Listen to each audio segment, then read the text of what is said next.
Hey y'all, Rick Sky here. My studio is undergoing upgrades, but I want to talk about one of the upgrades, which is the Sonos Sub. Now, as a Sonos Sub, the Sonos subwoofer, is it worth the money? Do you need the Sonos Sub? And I'm going to answer that question to the best of my abilities within this video. Now, of course, I use the Sonos Beam, and it sounds great by itself. I mean, the voices are excellent. It's got a small amount of bass, but the thing is, when you pair this, when you pair your Sonos Beam or your Sonos One SLs or whatever, when you pair them with this Sonos Sub, and I got it in white, you can get it in black, expand this video's description and click the link there and you can find it. But, you know, I've got a pretty small space. So when I've got the Beam over there and I'm doing my workout or I'm sitting here on the sofa chilling, I got my Sub over there, my Sonos Sub.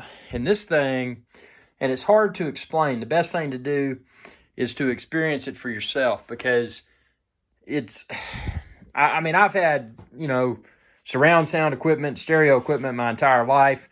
Some of it was expensive, but just because it was expensive didn't mean it sounded good. The best way to describe the Sonos Sub and why I think that you should definitely get the Sonos Sub to go with your Sonos system, the best way to describe it, it's not something that's shaking, you know, it's not shaking your house and everything. It's just a very rich, and I don't know if that's really a good word to describe it, but it's a very, you know, when you go to the theater and you hear like a cinematic bass type sound, it sounds like that, man.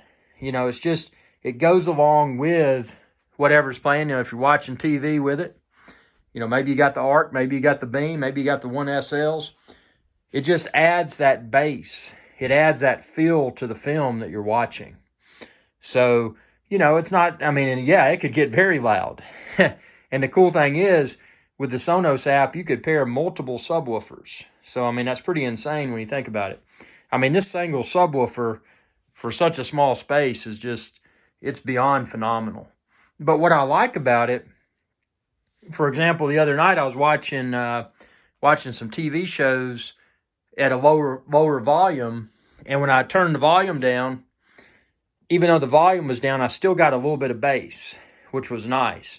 So, you know, if you're watching late at night and you don't want to disturb others, it's still adding value even at a lower volume. So, you know, you get that cinematic type sound that, you know, you don't get with a lot of inferior audio products. I mean, I definitely feel that if you get a sound bar that, you know, if you don't get the Sub, you're doing yourself a disjustice, because it just, you know, it's hard to explain. Again, I'm trying my best to explain it. So, I mean, the best way to summarize, it complements the sound of the sound bar.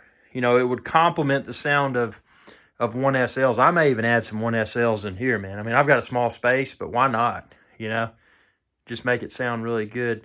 And again, I apologize for the painting. You know, trying different paint colors, dude. Trying to get the perfect paint color for the revamped Irish Guys Adventure Channel studio. But yeah, man, the Sonos Sub, I mean, you just gotta experience it. You know, I can talk about it. I would even turn it on, but there's no point, because unless you hear it with your own ears in your own environment, there's really no point. So I would recommend, you know, starting out with the Sonos One SLs or the Beam or the Arc, and then immediately adding a Sub.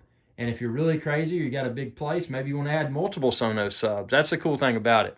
But it just sounds good. It's a very professional sounding bass that, you know, will probably enhance any movie you're watching. It's just, it takes it to the next level. I can't think of a better way to put it. You just got to hear it with your own ears. So again, expand this video's description and then click the link there, and you can find where to order the Sonos Sub as well as the Sonos Beam and other Sonos speakers too. I've really fallen in love with it, and I have a feeling that if you try them out, you probably will too, because it's just, yeah, they're expensive. I'm not going to say they're not, but there's a lot more expensive speakers out there. And the cool thing about this is that, you know, I kind of like the a la carte approach. You know, I get my sound bar.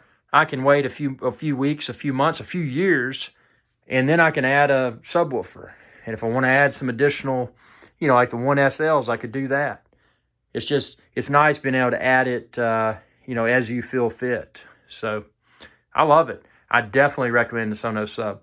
Tell me what you think within the comment section below, and be sure to subscribe. youtube.com/IRixGuy. And ring that bell icon when you do to be notified whenever I post another video. Thanks for your viewership, and y'all have a good day.